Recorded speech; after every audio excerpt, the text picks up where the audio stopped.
Hey guys, welcome back to the channel. My name is Tosh Customs, and today I'm super excited to showcase Arthur from the Warframe 1999 expansion. This is in partnership with the developers of Warframe, Digital Extremes, and they reached out to collaborate and do a limited run of 5 custom figures, of which you will be able to get your hands on. So follow Warframe and Digital Extremes for more info about that coming soon. Arthur here is such a cool figure, and let me tell you, just the fact that I've been able to take the in-game model and design and turn it into a physical figure, it has been an absolute treat. And he's particularly interesting because he is the first Protoframe that we've seen in the universe, and we'll be able to get more information through the expansion, so be sure to check that out.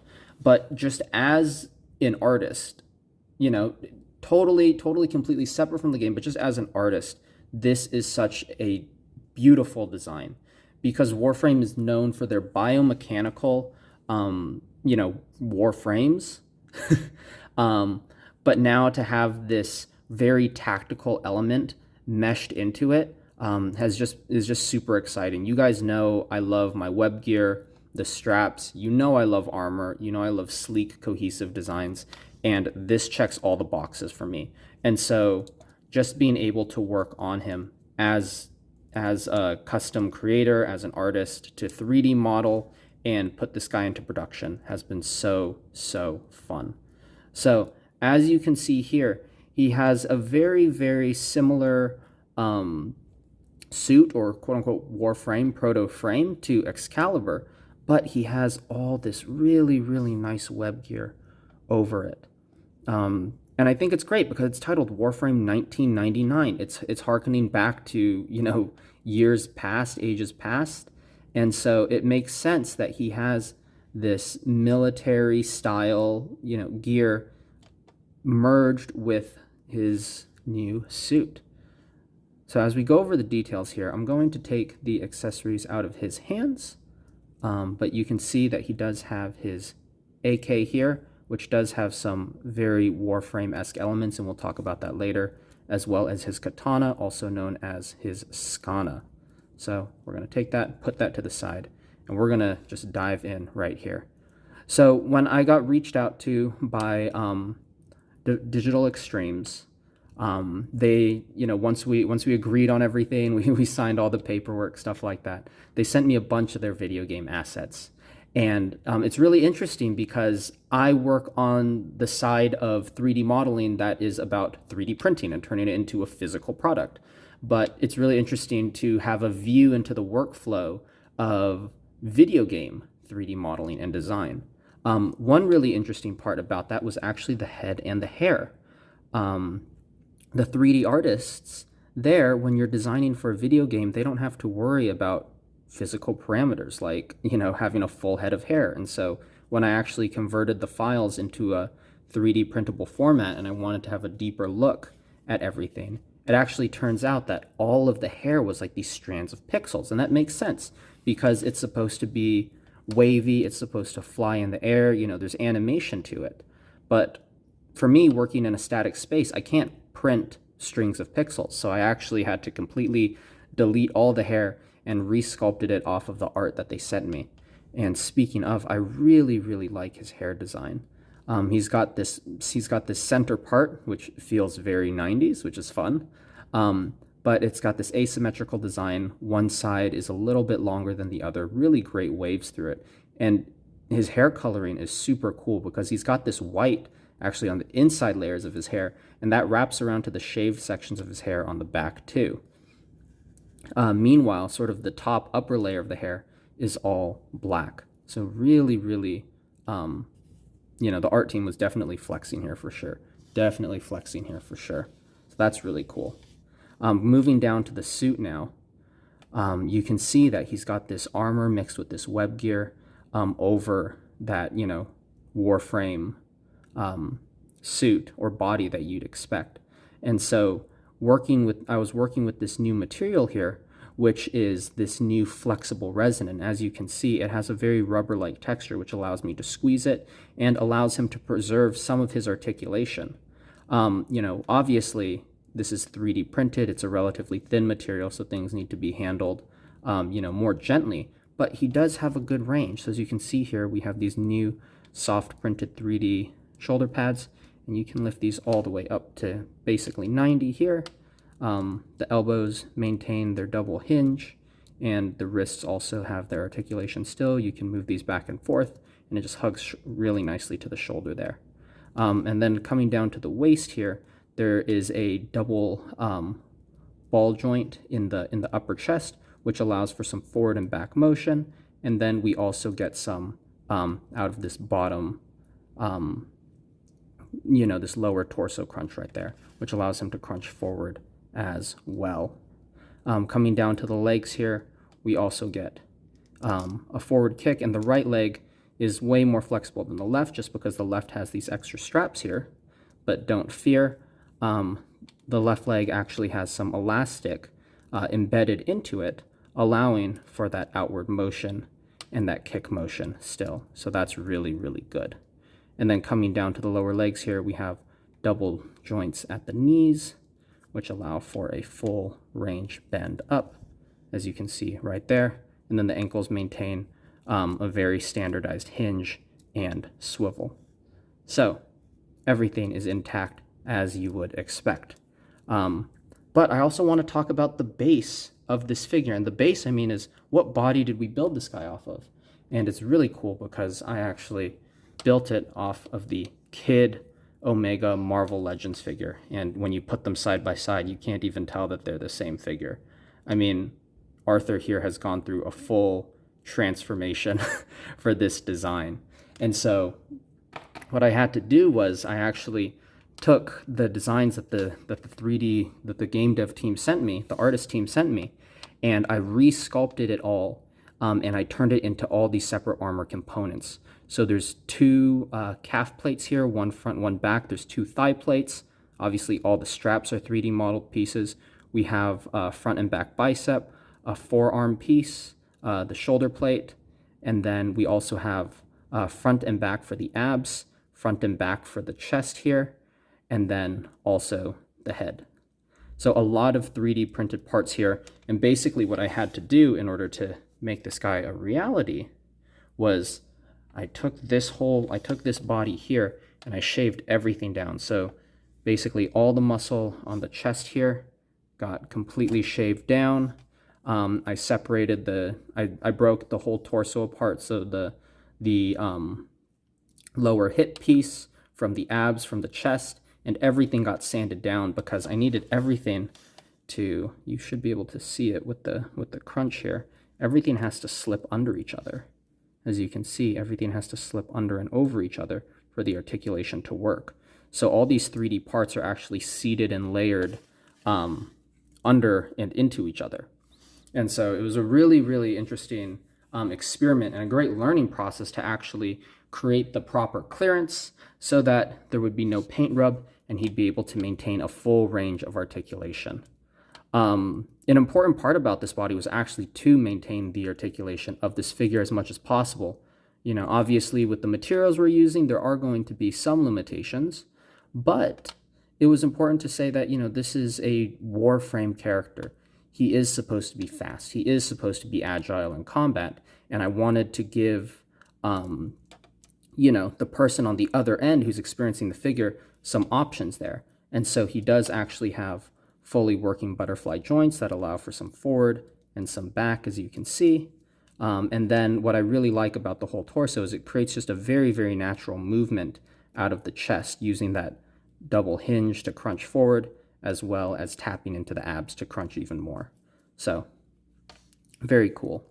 Coming back to the design and the paint here, he's got this really nice gray, light gray, almost like a bone gray sheen. And originally I did it, I actually made a version before this, which was the version 1, which I sent to Digital Extremes as a proof of concept, saying, hey, here's what I have, here's the things I think I can improve on, but, generally speaking, this is what we're working with. And one of the things the artist fed me back was, hey, the armor is a little bit too yellow. And so we went way more grayscale, and man, it looks clean. And I really like this because working with this black gunmetal suit with then this white armor, gray armor highlights, it really allows the color to pop. You get to really appreciate the green straps, the red line work detail that is visible throughout the suit. All of that packs so much more of a punch now, because if you had all this bright yellow tone, I mean, not even bright, but just even a muted yellow tone coming through here, that would be the predominant color that you'd be focusing on, you know, just admiring it or just viewing it. And so that would pull your eye away from all these other pops and punches of color throughout the figure. Another detail that I really like comes in the way they designed the face. He actually sort of has a blind eye, and you can see that he actually has some scarring across his face there. So I'm interested to find out more about his backstory and his lore, because this is not his first time in battle. Even though he's a Protoframe and we're getting introduced to this new character, he is not one to shy away from battle, and he clearly has some experience. Speaking of experience, let's dive into the weapons and other accessories. The other accessories include two-fisted hands, as you can see here. The right hand has, he's wearing a glove over top of his hand, and so you can see I've sculpted the glove top, which is sort of this yellowish beige color, and that is both on the normal hand and on the trigger finger hand. And then on the left side, it is an asymmetrical design, and so that glove is not carried forward, and instead it's just his normal Protoframe hand. Moving to the accessories now, this is the very exciting part, at least in my opinion. I really enjoyed this. We're going to start with his AK here, and this is just an incredible model. Like I said before, it's mixing that very futuristic, sleek biomechanical design with some very real-world grounded ideas, and you know, just like the suit, the AK has come out beautifully. As you can see here, you know, a very standard, or what you would kind of expect as an AK silhouette. But then when you zoom in, you can see that we have all these little flares. You get these flared edges around the bottom of the magazine, the bottom of the grip, the entire stock. I mean, the only way to describe it is so Warframe. Very slim and slender with these great little points. And then even sort of this handguard up at the front of the barrel. Once again, some just added extra flair. So very cool, very beautiful. And I like this brown copper tone that they chose for the design. And I mimicked that using a mix of chrome silver and brown paint to get that copper across. And I did it in a two-tone so that you get some darker copper and some, or maybe more like bronze, and then like a lighter copper color. You can see there's highlights up here on the stock, the grip, the magazine, as well as this upper portion of the AK. And then the rest has been dry brushed in a gunmetal to just bring out all those extra little surface detail design. A really nice thing and important thing to note is actually the durability of the paint job. You know, you might be saying, okay, his hand's going to be on the grip. What keeps it from wearing down? So the grip has actually, and the whole gun has been sprayed down in, it's this automotive sealer. And so I sprayed it with this all black automotive sealer before painting, and that helps increase the durability because it's made to actually seal the interiors of cars. And so it needs to be very durable and expect a lot of stress and scuffing. And so it's really perfect for painting accessory pieces like this, because you know that that base tone will not wipe away. And so you won't have to worry about the original gray resin showing through, because this stuff is meant to last. Likewise, the same finish has been put over the Skana, or his katana here. Same automotive sealer to start off. And don't worry, it's all dry, it's all chemical free now. Doesn't smell like a thing, which is exactly what you'd want. We wouldn't want to ship out anything less than that. But one thing I really love about the sculpt here is this nice red wrap with the tied off ribbon at the end. It's such a pretty design, and really sort of speaks to the elegance of Warframe as a whole. Very elegant, very beautiful sword we have here.